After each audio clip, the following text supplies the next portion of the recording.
Welcome to the Jefferson College Fieldhouse here on 1400 KJFF. This is the Jeffco Sports Report, and talking it over with the head coach of the Lady Vikings women's basketball team, Kevin Emmerich. Second year in a row, Region 16 champs. It's a good feeling. Yeah, it is. It's completely different than last year. Completely different team and just a completely different year, different competition at the region tournament than we had last year. It's a good feeling. And the games, of course, were a little bit different as well at nationals, or not nationals, but the regional championship game. I mean, compared to last year when it was kind of a track meet for the most part, teams were getting out and running a little bit. It was a defensive struggle on Sunday. Boy, it really was. Moberly really got better this year, and they really played good basketball on Sunday, and they played good basketball on Saturday to beat State Fair, and we just barely snuck by Three Rivers in what ended up being a pretty tight game, 10 or 12 points. So it was tough, and our kids aren't shooting the ball real well, and everybody knows that, and they're doubling Danielle, and makes it difficult to score, but we're also making it difficult for them to score. That's very true. Yeah, holding Moberly to 43 points is pretty impressive without question, especially how different that game was compared to the semifinal victory you had with Three Rivers when everybody was just chalking it up from anywhere, and it was pretty much going in the basket. Yeah, everybody was guarding end line to end line with Moberly. I mean, we were guarding them that way. They were guarding us. There weren't very many open looks for either team, and every layup was contested. Every trip down the floor was contested, and it was like a championship game ought to be. It was much tougher than last year's championship against Mineral, and it was just really difficult right down to the end and real physical, and the officials didn't call a lot, and I guess that's the way a championship game ought to be. Moberly, I guess in a way you got to really tip your cap to what they did, especially on the defensive end. They didn't allow you to get free on the perimeter whatsoever, and a couple of shots were forced maybe a little bit, but very few open looks from outside. Yeah, her kids got better. I mean, I think that they were one of the teams, along with State Fair and Three Rivers, and even Mineral, really, that everybody identified at the beginning of the year as being more talented than us. They were deeper. They had more sophomores. They had a taller team than us. Going in, they thought their guards were a lot better. And so Moberly was one of those talented teams that, we thought we were going to have to overcome. And eventually they got to where the potential, they got the potential out of their talent. And it sure showed that last two games with them, because Katie really got them better and they really played well. Yeah, they played a lot better down the stretch, and you got to tip your cap to them. But they didn't have enough to get it done in that championship, and your girls persevered. It was a nice test, I would think, maybe leading into nationals, because things weren't clicking, but you still won. Obviously, you got some things to work on, which you'll probably bring in some pretty spirited practices, I would think, before you head out to Kansas. Yeah, we knew it was going to be that kind of a game. I mean, I just felt like going in how well they'd played against State Fair and how well State Fair had played us the last game of the season at their place, that the championship game was going to be tight, and I'd really worried about that game for a couple of weeks. I thought we could get the semifinal, and then I thought, boy, it'd be just a toss-up on the final. So, I don't think there was anything we could have done different. There's some things we can certainly do better. When we get to nationals, and some of those things got exposed, but I think nationals is going to be very similar, and we've got to hit some shots from outside to loosen up the defense a little bit on our posts inside. And I certainly hope we get the same kind of defensive effort from Deanna Voinova and Dominique Ivory and Danielle that we got inside against Moberly, because, boy, it's some of the best post defense I've ever seen, and just really locked them up inside. And the only time they really scored at all was when they broke our guards down and got to the rim and made a layup or got an and one in the second half, and there were a few of those. But other than that, they didn't get many buckets in that second half. Your team did a heck of a job boxing out in that game. You didn't give Moberly hardly any second chance opportunities, and again, just like the three post players you mentioned, it's a tribute to what they did, getting people out of there, clearing the lanes, and Danielle did her thing on the boards. Man, she was two rebounds away from a national record in rebounds, 29 points and 25 rebounds. Had she done that at the national tournament, it would have been a national record at the national tournament. The record there is 24 rebounds in the game, so you get up talking about those numbers, you begin to realize what kind of special player she is. It was the most amazing athletic effort I think I've ever seen from an individual in a basketball game, and that even includes the 46 she got down at Mineral when she got 15 rebounds to go with 46 points down there. This was better, because she had people hanging all over, doubling, tripling her every time. She was something like 12 or 13 of 30 from the floor, and she just kept taking the ball to the hole and taking the ball to the hole. And she missed some free throws that day, but other than that, it was a perfect game by her, and it was a great time for it. I guess the big question leading into this week and next is the condition of Shea Williams. And, we just talked to her just a few minutes ago in your office when she came in, and didn't really seem to be favoring the leg whatsoever. Of course, she hurt her knee on Saturday, for those that don't remember, and it could be possibly an ACL injury, but looks like she's getting around okay, and that's promising. Yeah, we won't know till tomorrow for sure. And, we certainly don't have as good an opportunity out there to win as we did, if we had her on the floor healthy. But if she comes back and we're able to get her on the floor, and she certainly wants to play, and if we can get 80% out of Shea, I think that's going to be better than 100% out of a couple of other our players, and Shea knows that, and our team knows that, and they want her to be on the floor. So we'll just have to wait and see what transpires with that. But I believe she'll play, and hopefully she'll be okay and have a chance to play at a high level. She pretty much told you she wants to play. Yeah, she wants to get out there, and you gotta give her a lot of credit for that. Trying to toughen it out, knowing that it's a strong possibility that surgery may be coming up for her when the season's over. I think so. I think there is a good possibility for that, and her sister has come back the quickest I've ever seen anybody come back from an ACL injury. And so if Shea rehabs and heals like Trish did this year, Shea will be back in August, September, ready to go again and ready to be on the floor, and if it ends up being an ACL. But anyway, you hate to see her play the whole year and not get to play out in Salina. So I hope for her sake and for our team that she has a chance to play. Yeah, it's kind of strange. A lot of people probably haven't thought of this too much, but I guess eventually the Williams sisters are going to be kind of separated, because Shea's gotten her 1 year in here. Trish is redshirting this season, so there's now a year difference as far as their college schooling goes, at least as far as athletic eligibility goes. Yeah, there is, and they may decide to leave after next year, and then at that time Trish will have 3 years left to play, and Shea will just have 2 after next season. So I told him the other day, it's hard to predict the future. You think you're going to end up going to nationals this year, but before the tournament I said don't count on it. And don't count on going back next year if you don't make it this year, because, next year's not given, and it's not just because we got freshmen doesn't mean we're going to be good next year, and it doesn't mean we're going to be healthy, and it doesn't mean we'll have the chance to go back. So you want to take advantage of what you got when you got it, and I know the Williams sisters look at it that way, and probably 2 of the best kids I've ever coached and ever recruited, and we're just lucky to have them for whatever time we can get them. And I hope she's okay on Tuesday, and I know Trish is already coming back healthy, and if Trish had to, she could play right now. But you don't want to burn a year's eligibility for just a few games, so she'll wait till next year. But she's back and healthy and almost ready to go full out right now.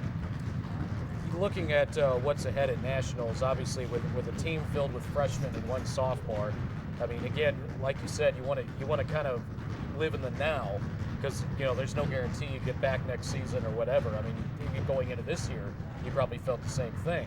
But what experience that these freshmen are going to have for when they do come back as sophomores, and know what the goal is, and what's expected if they can right the ship next year and set a goal to get back. Yeah, well, we certainly want to go back next year, and we certainly plan to get back. But as you just said, there's no guarantee that'll happen. But you really feel like it's a progression. We made it out there last year. Dominique was the lone returner. She wanted to get back this year and take these freshmen out there this year and just get them out there and get a feel for what it's like. And I think the key for us really is going out there and winning a ball game. I mean, if we can win that first ball game, it gives you a chance then to get into the final 8, and anything can happen once you make it into that final 8. I mean, if you shoot it well, you're in. If Danielle has a big game, you're in. If our guards play exceptionally well, you make it to the Final 4. So the key is winning that first game. And I think for these freshmen, I don't think they're going to be satisfied with just getting out there. And for us as a program, we went out there last year and we're happy to get there. But I think this year we want to make it to a step further. We want to get into the Final 8. And if they do go back next year and we don't win the championship this year, I think it'll help them have a vision and a goal all year to get back there and challenge for a national championship next year. So I think from that respect it helps us, not just as a team but as a program. Looking at the qualifiers, there's still 2 regions that haven't been decided. They'll in fact finish up tonight. So the seeds and the pairings and all that have not been released yet. Probably won't be until maybe tomorrow, possibly Thursday before that comes out. What do you anticipate at this point. You're number 5 in the country. 3 of the 4 teams that are ranked ahead of you have already qualified. 1 will not be going there. I mean, what do you think is going to happen? You know, I, as you and I talked about earlier, I see us getting a 4, 5, or a 6, and probably a 6 seed. I mean, I'd be disappointed with a 7 or an 8. I really would, and I think we've certainly earned the right to get a higher seed than that, and it's possible we could get as high as a 4. So, you know, if we're a 4 through 6, 4 and 5 play on the second day early in the morning on Wednesday, I think at noon, and 6 plays the first day early on Tuesday. So I'd really rather have a 6, to be honest, than a 4 or 5, but I think you're going to get a tough matchup no matter what your seed is, because 6 plays an 11, you know, a 5 plays a 12, and a 4 plays a 13. So all those teams, 11, 12, 13, are going to be exceptional. You got basically unranked Monroe out there, unranked Walter State, unranked Georgia Perimeter. I mean, all those schools have made it, and Western Nebraska wasn't ranked. They're out there at 25 or 26 and 4. I mean, those are all tournament teams, and they're all back. And they're not going to be in the top 10 because they weren't ranked this year. So somebody's going to have to play those teams in the first round. And no matter what seed we get, it's going to be a tough game. Yeah, there's no doubt about it. I mean, if you're looking at a 6 seed, there's still a strong possibility you're facing a team that was there last year and a team that probably was ranked virtually all season long. I mean, just a 6 seed taking on, you know, the number, I guess it's an 11, right? It is, I mean, yeah, there's still no guarantee that that's going to be an easy game by any means. I mean, because, I looked at it, and of the teams that have qualified so far, of the 14, 12 of them are ranked. Only 2 of them were unranked at this point, and 1 was unranked beginning votes. So yeah, that pretty much tells you how tough it is once you even get there. There are no easy matchups. Yeah, when you've got almost 200 teams playing Division I women's basketball and 16 teams make it, there's very few weak regions out there anymore. Everybody has to combine, and if you've got a region that's not too big, you usually have to win a district championship like we do to get out there. So everybody is battle tested when they get there, and it's really going to come down to how we shoot it and how we defend. And I think you've got to handle pressure out there a little bit better than you do maybe in the regular season, more like a region championship game, every game out there. So I look for a real battle, and I look for it to be really, really tough for us to win a game out there. Just, you know, I tell the story about Georgia Perimeter that had been there 6 years last year in a row and hadn't won a game yet. They'd lost 12 games in a row at Nationals, and, you know, we go out there our first year last year and we get a win. So, I mean, we hope to add to that and build on that this year. Yeah, the 3 times that Jefferson teams have been there, they've won at least 1 game each time. So it says a little bit about our region. Sure, how absolutely. tough it is. Yeah, I mean, there's no doubt about it. Like you said, Georgia Perimeter getting there 6 years straight, 0-2 each time. I mean, and they're going to go in with a 19-14 record, which is probably going to. It could result in them maybe getting a 16 because they do have the weakest record in the field at this point. Well, they'll be a tough 16. Absolutely, they will. I mean, everybody's going to be tough out Yep. of the 16 that are there. Absolutely. It's just the luck of the draw, and unfortunately, some teams kind of get seeded higher or lower depending on matchups. I mean, a lot of it's based on records and things like that. But sure is. But some teams just match up differently with others. Yeah, it's a great experience. We're really looking forward to it, and you know, it just with 10 freshmen, 1 sophomore, it's amazing what these kids have done, and it's amazing the support we get around here at our college from the administration, from our faculty, our academic people, you know, our media people, everybody. It's just tremendous what everybody does here at Jefferson College to help our athletic programs, and we couldn't get it done. We wouldn't have probably 2 or 3 kids on our team without Jason Gardner sitting down with each kid when they come in and talking academics with them and making sure they get solid and know what they're got to do to get their degree when they're here. And you know, all those things matter. You know, Stacy Dean's our international person who helped bring in Deanna and Deanne, and you know, without Stacy, we wouldn't have those 2 kids. And so it just repetitively I say it, but I mean it every time I say it, that the administrative and just staff support and faculty support we have from our professors and everybody's just tremendous here. Well, speaking of the administration, Dr. Watts, of course, took in the games over the weekend, the semifinal and the championship, and he told me that he is not going to miss the Nationals this time around.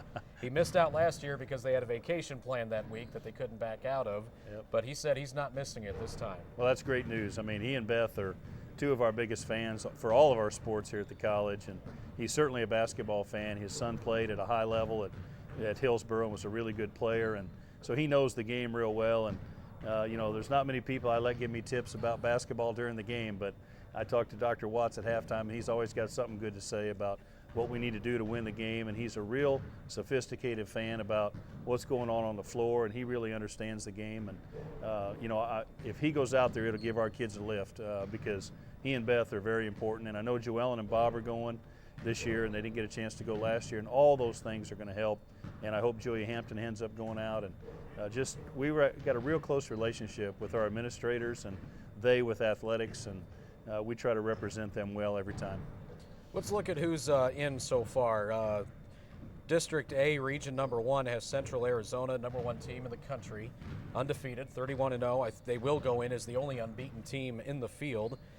Just a classic, style of basketball there. I mean, they've been a powerhouse for a long time, and I believe their coach is going into the Hall of Fame, if I'm not mistaken. I think I read that right. Yeah, she's retiring after this year. This will be her last year.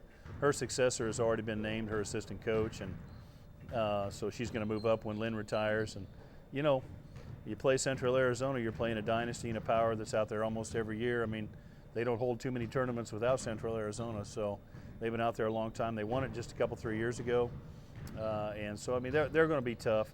A lot of their teams in their region are Division II that they play during the season, but they got to get by Arizona Western and Yavapai and a couple other really good schools in Division I to make it here. And I think they, snuck by in their region championship by about 50, beating Yavapai in the region championship game, and 112-62, and we won by 4, 47-43. So they're a pretty powerful team, and that's the kind of test we're looking for out there, to get to play a top-notch team like that and just see how we stack up. I think they've been there all 3 years that I've been out to cover, that Jeffco's been there before. So this will be the 4th time Jeffco's gone and Central Arizona's been in the field. Yeah, so we know that that's the level we've got to get to if we want to win a national championship.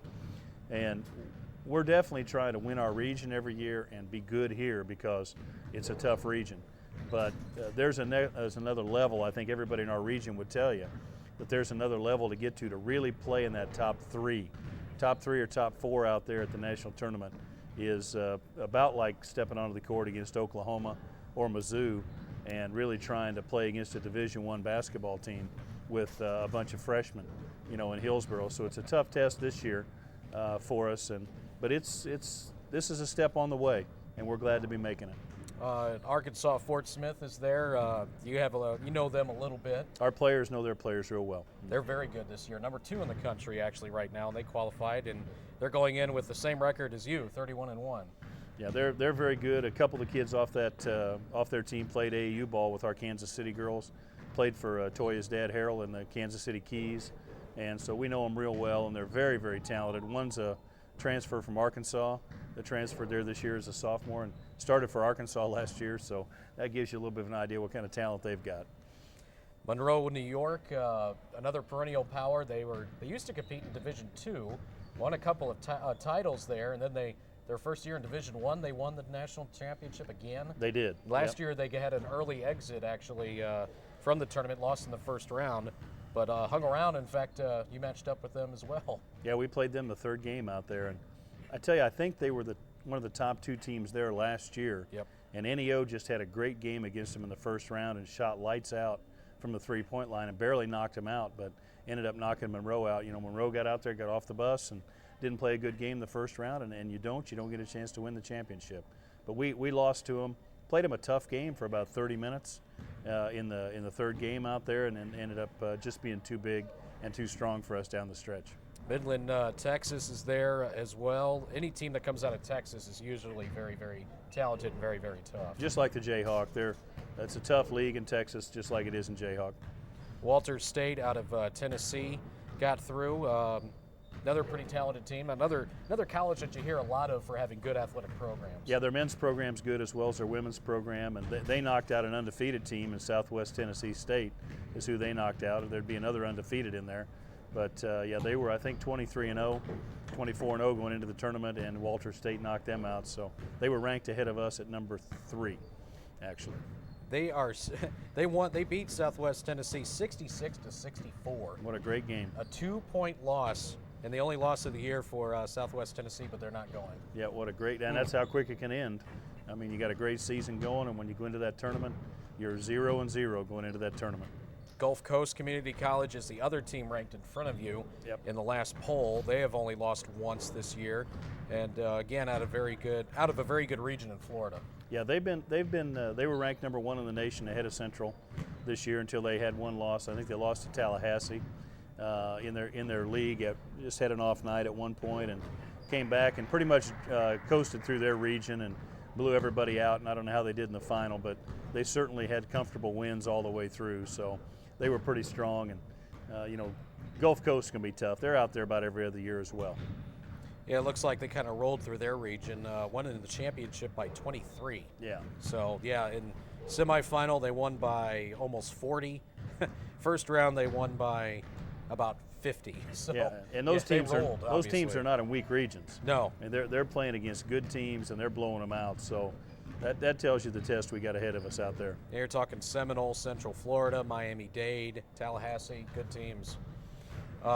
Western Nebraska gets in at 30-4, and they're a team that's been there in the past too. Yeah, a lot. They've been there.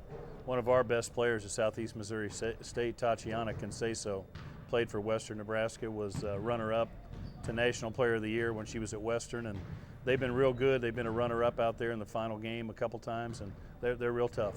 We mentioned Georgia Perimeter and the struggles that they've had out there as they come in at 19-14. Right under your district, which was District K, regions 11 and 16, is Trinity Valley out of Texas. Again, another team that is there constantly. Yeah, Kurt Budke was there before the coach that's there now. Kurt Budke, of course, was the coach at La Tech and is now the coach at Oklahoma State, along with Jim Littell, and they've got a great program. That program's been built for 8 or 10 or 12 years now, and real strong, and that's the East region in Texas, and that winter is always tough as well.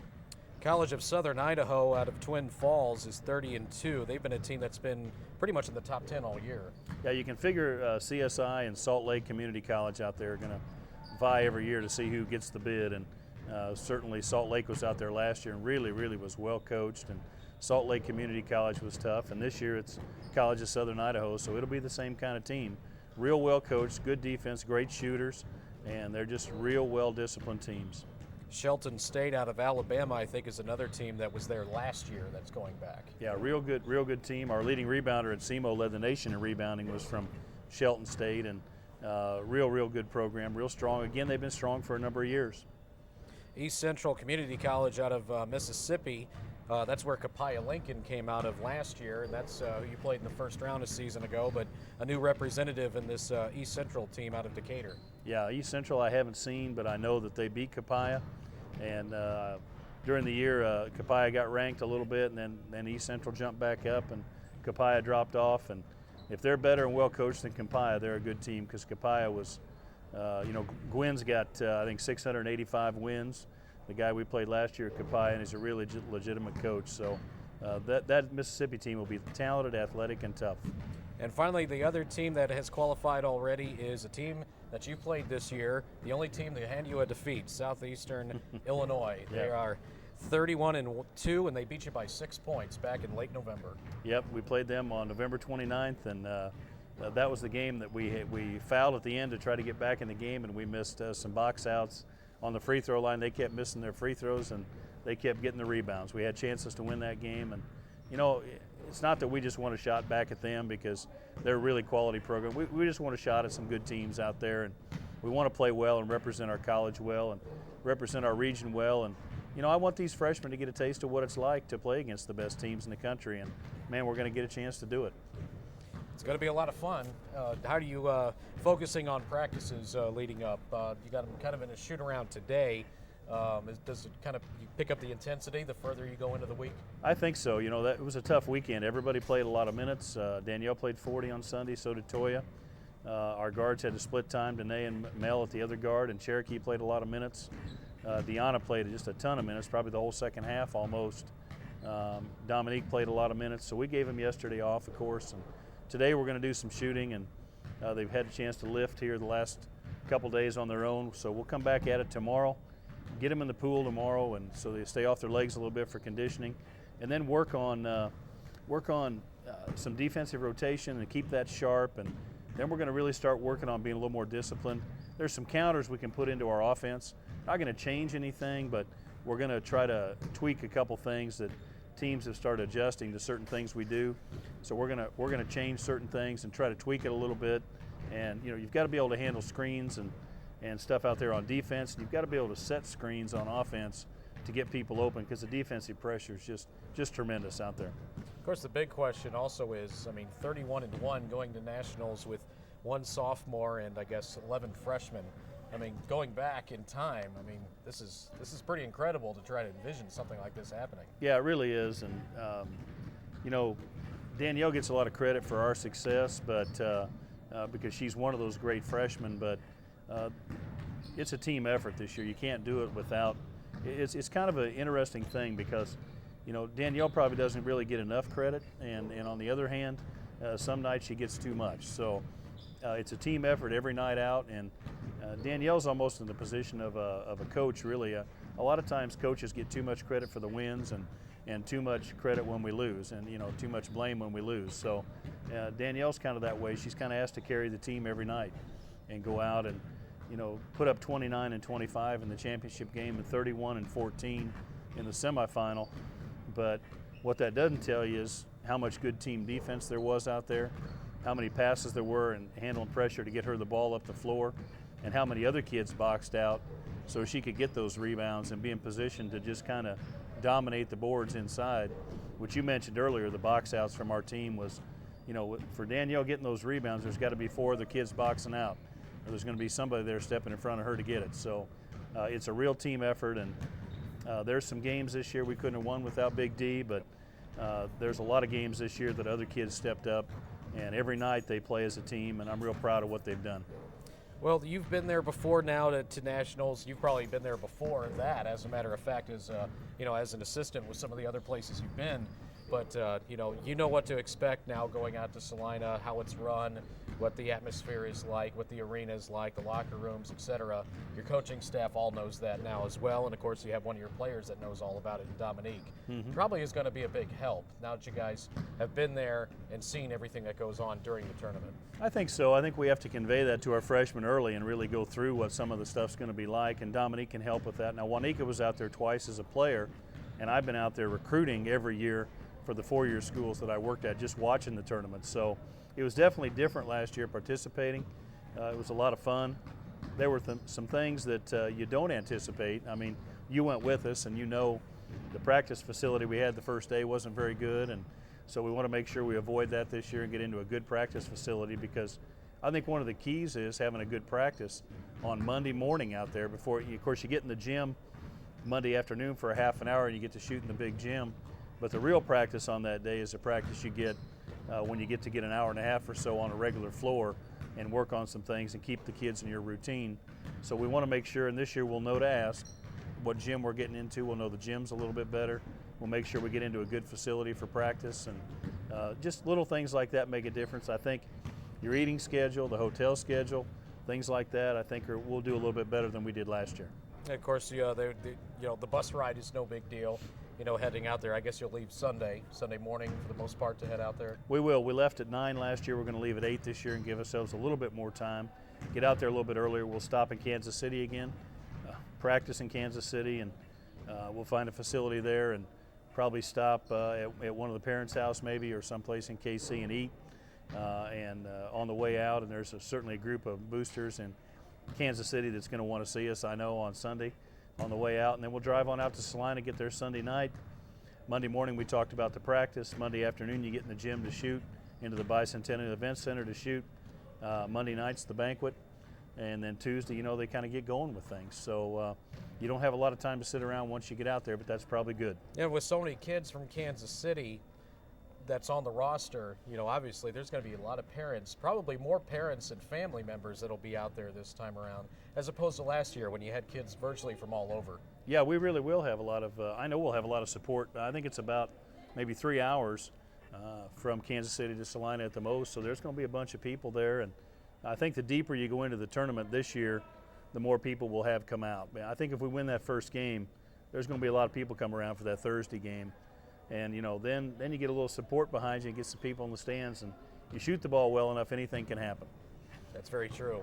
Coach, thanks a lot for the time. We'll talk again later in this week when we know the matchups, and we appreciate it. And it's going to be a lot of fun. Congratulations on you and the team making it back. And for those wanting to know, you will be able to hear the games on regional radio, either on J98 or 1400 KJFF. We'll have all that ironed out when the pairings and times and all that will be released either tomorrow or on Thursday. Thanks again, Coach. You bet. And for all of our fans that are not here in the local area, you can click on KJF and listen to the game over the internet. The internet broadcast will be there, and so I think that's important. Everybody gets to listen that way too, and you guys do a great job with that. Well, thank you. I appreciate the time again, as always, Coach. Thanks, Ryan. Kevin Emmerich, now the two-time Region 16 championship coach here for the Jeffco Lady Vikings basketball team, and again going back to Salina, Kansas for the second year in a row for the Nationals. And we'll be back with more coming up right after this on the Jeffco Sports Report on KJFF. You may not know their names, but the students who are helped through a Jefferson College Foundation scholarship carry thanks in their hearts. It's for the kindness that our contributors have shown. Make a difference in their tomorrows. Education, the great equalizer.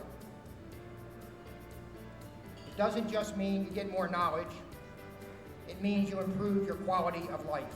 Give to the Jefferson College Foundation today. Welcome to Automotive Technology at Jefferson College, where students learn important industry skills every day. I'm really interested in automotive, pursuing it as a career. Jefferson College has all the great tools, books, everything you're going to need in your career. Their instructors are great, and it is really interesting learning different parts of the car.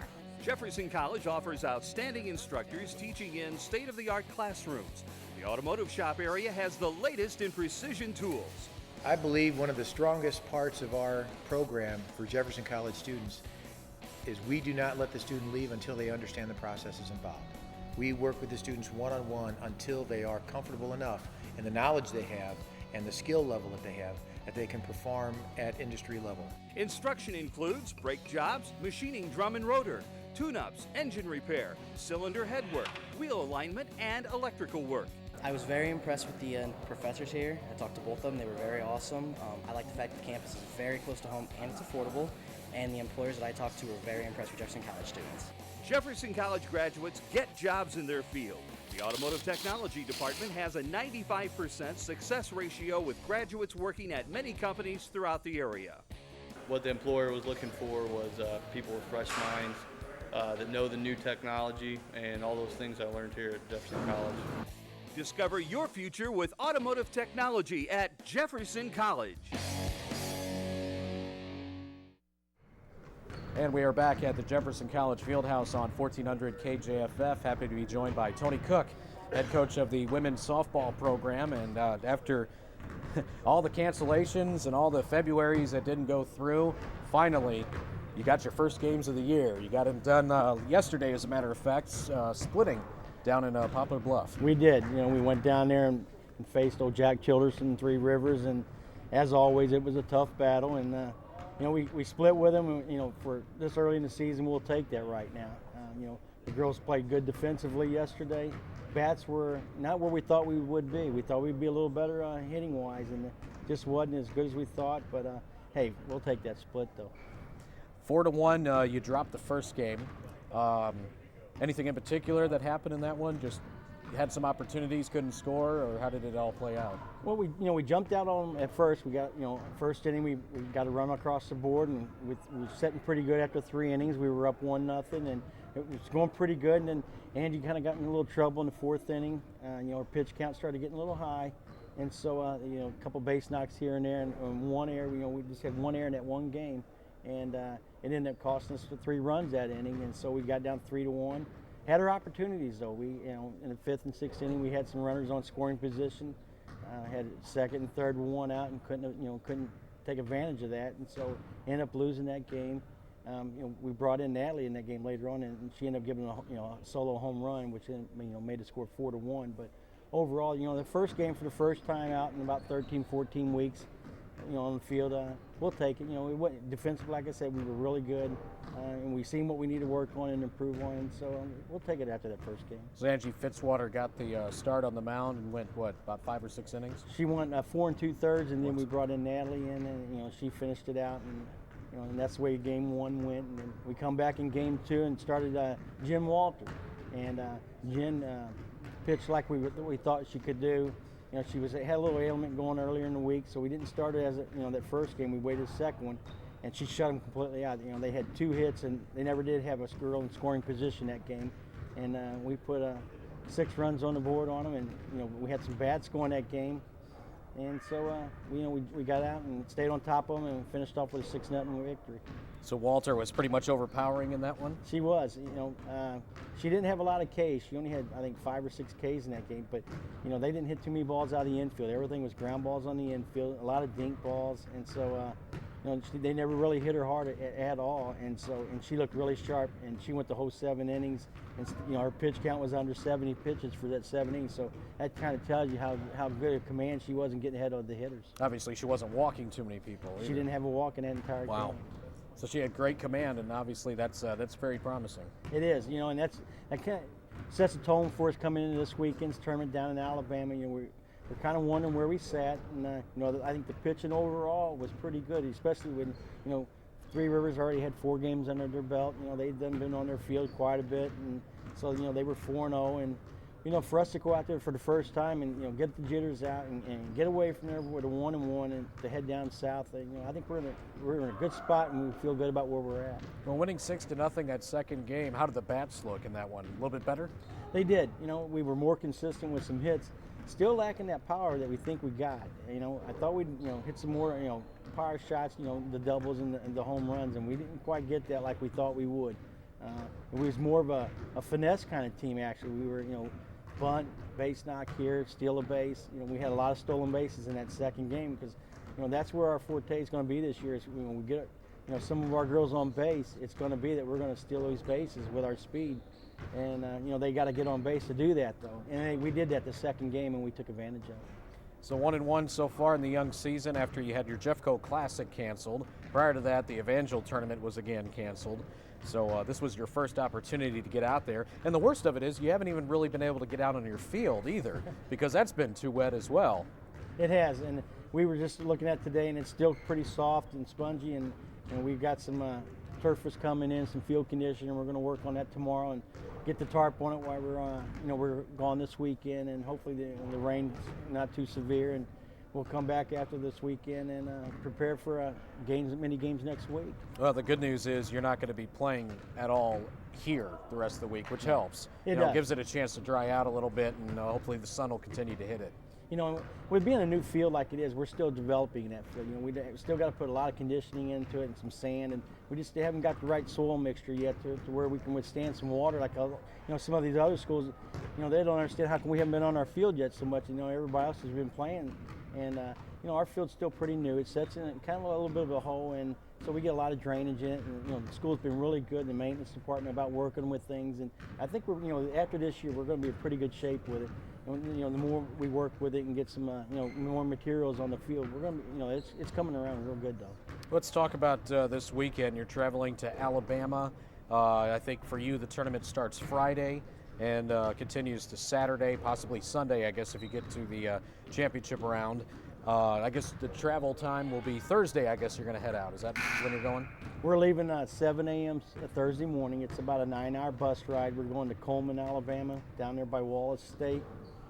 It's a real good tournament. We're currently right now, there's about 7 teams in the preseason, 25 in there.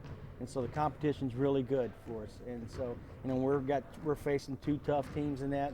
Right off the bat, we've got Gulf Coast, our first game at noon, and then we're coming right back with Georgia Perimeter right after that. So 2 good teams, and it's going to be a good test for us. And, if we get out of pool play pretty decent, we should get a good spot, at seeding for the bracket play, and then we'll go into that on Saturday and Sunday.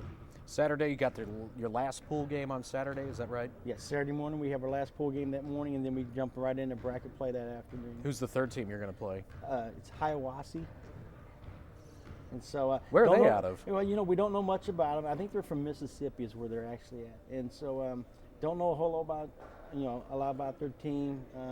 I think last time I looked, they were 6-6 on the season, but that's hard to determine right now. The competition.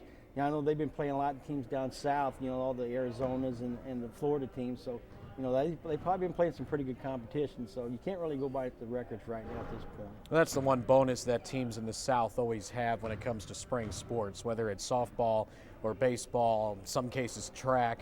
They're always above everybody else from the Midwest or further north, and that's just because it warms up quicker down there. And we've been talking to our girls about that because we were talking just today about Gulf Coast. They're 22-1 on the season. They've already got 23 games, and we were happy to get 2. So it's a big, that's kind of a misconception and the advantage the South teams have on us in the Midwest. We deal with the weather, we understand, and it's awful tough because.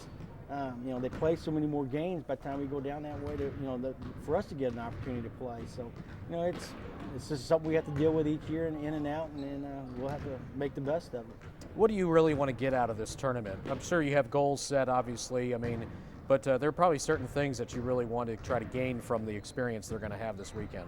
I like to go down there and just really play real hard and competitive. If we can hang in the games and whatever the outcome is, if 3-2 us or 3-2 Gulf Coast, something like that. If we can just play and show them that teams in the Midwest and ourselves especially that we can compete with you. And then when we get down the line and get battle tested with some of these teams like that, and prove that we can be out there and get a little respectability toward the Midwest. We kind of take a knock here that we don't play really good competition, but actually we do. You look at Crowder and you look at us in North Central and a lot of the other schools. We go out and we chase those teams down, and we don't back away from those type of tournaments. And that's what we want to see down there for us, especially, is to go down there and show them we compete, and come back and be ready to, to get ready for our own conference tournament.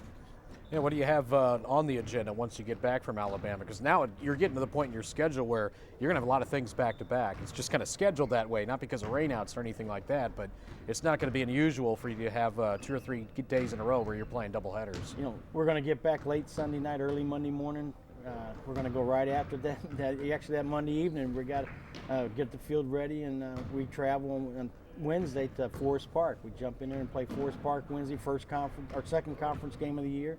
And then we turn around, we got Iowa Western coming in, big district opponent. They're very tough, very competitive. They're already off to a great start. They're 8-2 on the season. Lost to Chipola earlier this year, and so right now they're a very good team. And we know Lana Ross is very good. She has a great program up there, and they're going to be ones to contend with from the Iowa district up there. So we got those coming to our place, and then we get ready to go to the McHenry tournament that Friday, Saturday, and Sunday.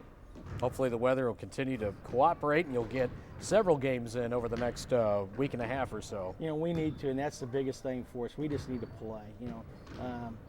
After being in this gym for 14 weeks, we just need to be out out on our field and playing some ball. Coach, thanks a lot. We're about out of time. Good luck to you this weekend in Alabama, and hopefully we'll have more news coming out because you're actually going to be playing more consistently coming up here. Well, thanks, Ryan, and we appreciate it. Tony Cook, head coach of the softball program here at Jefferson College, as we put a wrap on the Jeffco Sports Report here on KJFF.